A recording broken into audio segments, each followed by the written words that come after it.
hadirat-Mu Tuhan, untuk siap menyembah-Mu Tuhan.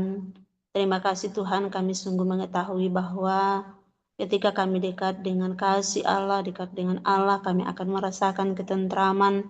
Dan ketika kami merenungkan firman-Mu, maka firman-Mu itu akan menjadi pelita bagi kaki kami, terang bagi jalan kami. Saat ini Bapa, kami akan mendengar firman-Mu, tolong hamba dalam menyampaikannya. Dengan urapan kuasa Roh Kudus-Mu, firman-Mu tidak akan berlalu begitu saja, namun akan mengambil bagian di hati kami sebagai umat-umat-Mu Tuhan, dan hamba-hamba-Mu yang akan mendengar, kiranya kami semua diberkati oleh tuntunan kuasa Roh Kudus-Mu. Kami dengan sukacita dapat menerima firman kebenaran-Mu yang akan menjadi pelita bagi kaki kami dan terang bagi jalan kami. Berkatilah kami sekalian lewat pemberitaan firman-Mu Tuhan. Lebih daripada itu, Tuhan ditinggikan, dimuliakan lewat sembah bakti kami di pagi hari ini ya Tuhan. Dalam nama Tuhan Yesus kami berdoa. Amin.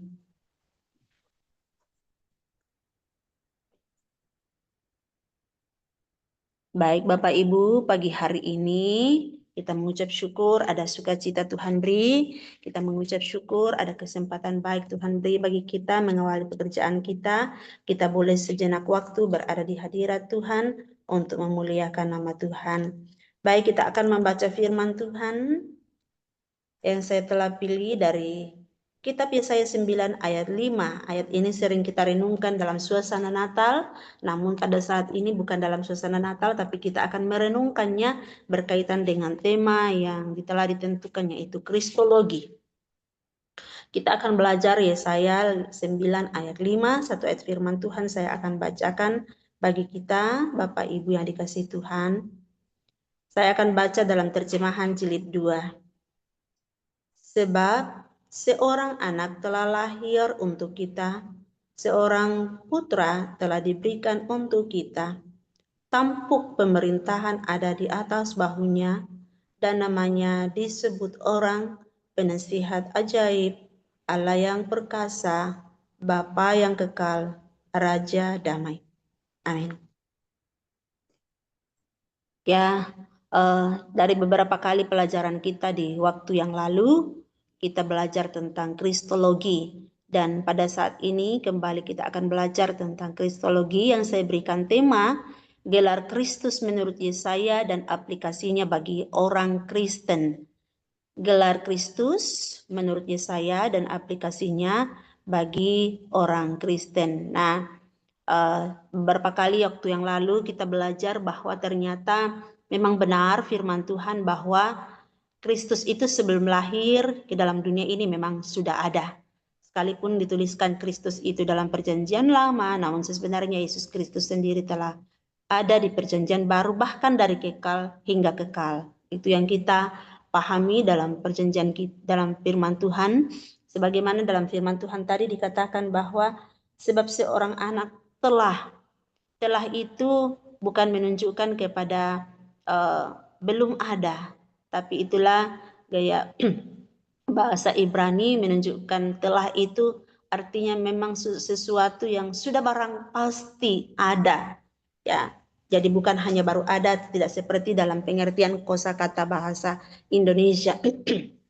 Dan dalam pembacaan kita saat ini kita menemukan ada gelar-gelar bagi Kristus, yang mana gelar itu menunjukkan atau menggambarkan sifatnya atau misinya sebagai yang diurapi, dan itu akan menjadi bagian refleksi kita, bagian perenungan kita yang perlu kita aplikasikan di dalam kehidupan kita. Sebagaimana firman Tuhan yang kita sudah baca pada saat ini, ada 4 gelar utama bagi Kristus. Disebutkan dalam pembacaan kita bahwa dia adalah penasihat ajaib. Ini menunjukkan hikmat ilahi yang ada padanya yang luar biasa, ya, ajaib ya, yang mana itu mengarahkan umatnya. Jadi hikmat itu, nasihat yang luar biasa untuk dapat mengarahkan umatnya. Dia memberikan hikmat dan tuntunan ilahi secara ajaib dalam kehidupan umat-umat pilihannya atau pengikut-pengikutnya. Nasihat itu tentunya nasihat yang yang sangat luar biasa, yang bisa memberikan solusi yang luar biasa dalam kehidupan anak-anaknya. Tentu kalau kita memperhatikan banyak contoh ya di dalam Alkitab tentang nasihat Yesus yang melebihi ajaran manapun. Mungkin nasihat contohnya saat hendak membayar pajak, muridnya bukan disuruh mengambil uang dari bank, seandainya sudah ada bank waktu itu, mengambil uang dari dompet. Tapi mereka malah disuruh untuk pergi memancing uang, buka mulut ikan yang pertama ditangkap, ambil uang untuk membayar pajak. Sebuah nasihat yang luar biasa kan, di luar daripada jangkauan kita. Atau mungkin hal lain lagi, nasihat tentang kasih. Kasih ya tentu ada prinsip-prinsip kasih dunia dalam mengasihi orang yang mengasihi kita. Tapi Yesus malah mengatakan, kasihilah musuhmu. Nasihat yang tentunya luar biasa juga, mulianya, ajaibnya kasih Allah itu, nasihat Allah itu dalam kehidupan kita. Maka dia disebut sebagai penasihat ajaib. Terlalu banyak contoh-contoh di dalam Alkitab lagi tentang bukti bahwa Yesus adalah penasihat ajaib. Ya, mungkin hanya sedikit saja yang saya bisa sampaikan pada saat ini, tetapi kita sebagai hamba-hamba Tuhan tentu banyak mengetahui tentang nasihat-nasihat Tuhan, sehingga dia disebut sebagai penasihat yang ajaib. Hal lain lagi gelar yang diberikan yaitu Allah yang perkasa. Ini menunjukkan keilahiannya dan kekuasaannya yang hebat, yang tiada duanya, yang tidak bisa terbantahkan, yang tidak bisa terkalahkan oleh kekuatan kuasa manapun. Sebab dia adalah Allah sang pencipta yang menciptakan segala sesuatunya. Allah yang perkasa. Dia memiliki kekuatan yang sangat perkasa, yang sangat hebat, yang luar biasa. Sehingga dia disebut sebagai Allah yang perkasa. Mungkin banyak Allah-Allah, tetapi Allah-Allah yang tidak dapat menyaingi, yang tidak dapat menandingi Allah kita di dalam Yesus Kristus. Allah yang perkasa. Selanjutnya, Bapa yang kekal. Bapa yang kekal ini menunjukkan Kristus sebagai figur Bapa yang memelihara dengan penuh kasih, dan pemeliharaannya itu berlangsung secara terus-menerus dalam kekekalan. Ya, dia mengasihi kita tanpa batas. Dia mengasihi kita dengan sempurna. Dia memelihara kita baik dalam keadaan suka maupun dalam keadaan duka. Dia memelihara kita dalam segala waktu, di segala tempat, dalam segala situasi. Dia tetap Bapa yang kekal, Bapa yang baik, Bapa yang memelihara kita, yang senantiasa menjaga kita, yang senantiasa menuntun kita, yang senantiasa merawat kita. Ya, dia adalah Bapa yang penuh kasih sayang. Maka layaklah dia disebut sebagai Bapa yang kekal. Dan gelar yang terakhir yaitu Raja Damai. Kristuslah yang membawa damai sejati, damai sejahtera dalam kehidupan kita. Ada satu pujiannya, damai yang padaku tak diberikan dunia. Jadi apapun yang kita miliki di dunia ini, entah itu pendidikan yang sudah setinggi-tingginya, entah itu mungkin harta yang Tuhan sudah berikan bagi kita begitu melimpah, atau bahkan mungkin kemasyhuran, terkenal, apapun itu sesungguhnya mungkin bisa memberi kedamaian, tapi kedamaian itu semu bukanlah kedamaian yang sejati. Karena kita tahu bahwa Yesuslah atau Kristuslah yang membawa damai sejati di dalam kehidupan kita ini. Yesus tidak hanya sanggup untuk membebaskan kita dari berbagai macam konflik kehidupan kita, tetapi juga dia membawa shalom, ya. Raja damai itu share shalom. Artinya dia juga yang memberikan shalom bagi kita dalam pengertian bahwa dia memberikan kesejahteraan yang penuh, bukan kesejahteraan semu, dan bahkan dia dapat membawa damai yang mendamaikan kita antara Allah dengan kita umat manusia. Dan itu tidak bisa dilakukan oleh siapapun selain hanya Kristus. Melalui pengorbanannya di kayu salib, dia bisa mendamaikan kita dengan Allah yang kudus bersama dengan kita umat yang berdosa. Dengan kekuatan kuasa darah Yesus Kristus yang mulia, maka kita hidup bisa berdamai dengan Allah kita. Nah, dari keempat gelar ini, sebutan penasihat ajaib menunjuk kepada kebijaksanaannya dan Sedangkan sebutan Allah yang perkasa, Bapa yang kekal, Raja damai, itu menunjuk kepada keagungannya. Lalu pertanyaannya, apa aplikasinya dalam kehidupan kita sebagai anak-anak Tuhan, sebagai pengikut Kristus tentang gelar-gelar Tuhan Yesus Kristus ini? Kita mulai daripada penasihat ajaib. Bapak Ibu yang dikasihi oleh Tuhan, sekalipun mungkin kita minta maaf sudah beruban, mungkin sudah keriput, artinya bahwa kita sudah tua, tapi saya kira tidak ada di antara kita yang tidak butuhkan nasihat. Siapapun kita, apapun posisi kita butuhkan topangan dalam hal nasihat, dan kita sangat membutuhkan nasihat dalam banyak situasi, dalam banyak hal. Mungkin pada saat kita menghadapi masalah, kita butuhkan nasihat dari orang-orang yang bisa menolong kita, menasihati kita. Kita juga butuh nasihat saat mungkin kita mau mengambil keputusan di antara berbagai macam pilihan, di antara berbagai macam opsi. Kita mau memilih sebuah keputusan yang tepat, atau bahkan saat kita dalam kebingungan, saat kita dalam kekalutan di tempat kerja, di tempat pelayanan kita, dalam rumah tangga kita, disitulah kita butuhkan nasihat. Selain daripada kita mengharapkan manusia menolong kita, manusia menasihati kita, artinya orang-orang yang takut akan Tuhan bisa menasihati kita. Terlebih marilah kita selalu meminta kepada Tuhan, meminta kepada Allah kita di dalam Yesus Kristus untuk memberikan nasihat, memberikan petunjuk kepada kita, sebab Dia sanggup memberikan nasihat, suatu nasihat dalam kekuatan yang ajaib, dalam kekuatan yang mungkin di luar daripada jangkauan kita, yang di luar dari pemikiran kita. Dia bisa menasihati kita dengan cara yang luar biasa. Dalam setiap persoalan kita, marilah kita menghampiri penasihat ajaib kita, yaitu Yesus Kristus, untuk meminta hikmat, meminta kebijaksanaan, sebab Dialah sumber hikmat yang sejati. Kalau kita baca di dalam kitab Yakobus pasal 1 ayat 5, bahwa kalau ada di antara kamu yang kekurangan hikmat, mintalah. Ya, Tuhan sendiri mengajak kita, memerintahkan kepada kita bahwasanya kalau kita kekurangan hikmat, hendaknya kita meminta kepadanya. Adakah di antara kita yang sudah merasa memiliki kesempurnaan hikmat? Kalau saya sendiri belum, jujur saja belum. Maka kepada Allah lah, kepada Kristus lah, sebagai penasihat ajaib kita meminta hikmat, kita meminta nasihat untuk memimpin kita dalam setiap langkah-langkah kita, baik saat kita menghadapi problem, baik saat kita mau mengambil suatu keputusan, ataupun kita sedang dalam kebingungan, kekalutan, marilah kita meminta hikmat kepada Tuhan.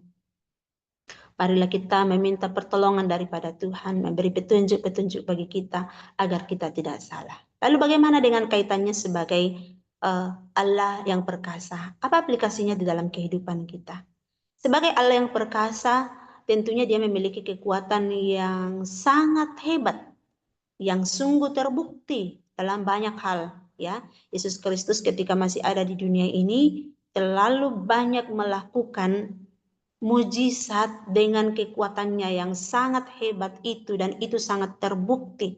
Itu dilakukan oleh Yesus, mulai dari Dia membuat anggur dari air, Dia menyembuhkan banyak penyakit, bahkan Dia membangkitkan orang mati seperti anak Yairus dan Lazarus, bahkan dirinya sendiri. Dan yang paling hebat itu Dia, ya, yang paling hebat, yang terhebat kekuatan kuasanya, yaitu Dia mengalahkan kuasa dosa.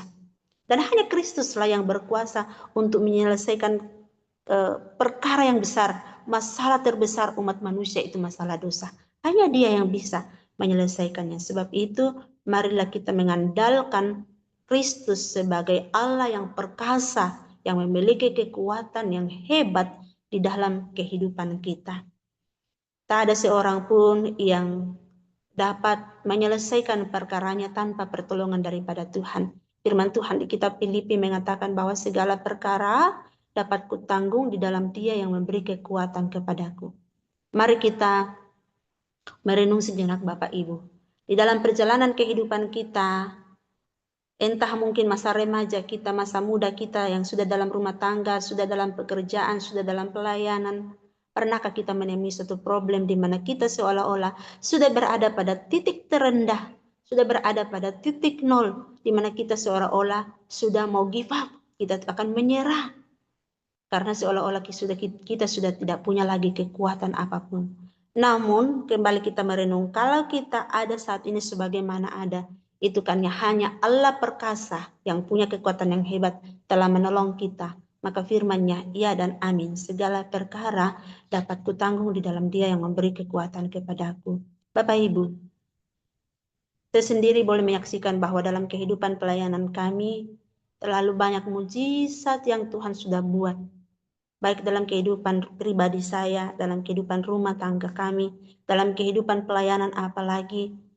Minta maaf kalau saya mau katakan, mungkin kita sama-sama sudah pernah merasakan bagaimana perlakuan orang-orang yang tidak, minta maaf dalam tanda kutip, tidak pro dengan kita ketika kita menerapkan kebenaran, tapi mereka tidak setuju dengan hal itu. Apalagi kalau dalam pelayanan kita berkhotbah tentang dosa, mungkin kita langsung diserang, ya. Bahkan kita mungkin langsung dihakimi oleh jemaat yang kita layani sendiri. Bagaimana? Apakah kita masih kuat dalam melayani Tuhan?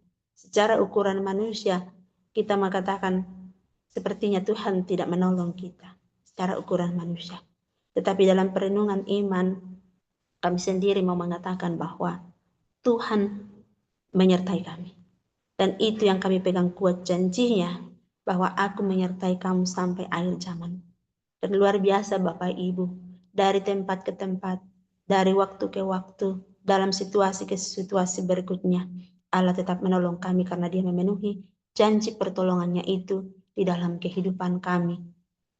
Dia mengutus kami ke suatu tempat, Dia pun tetap menyertai kami.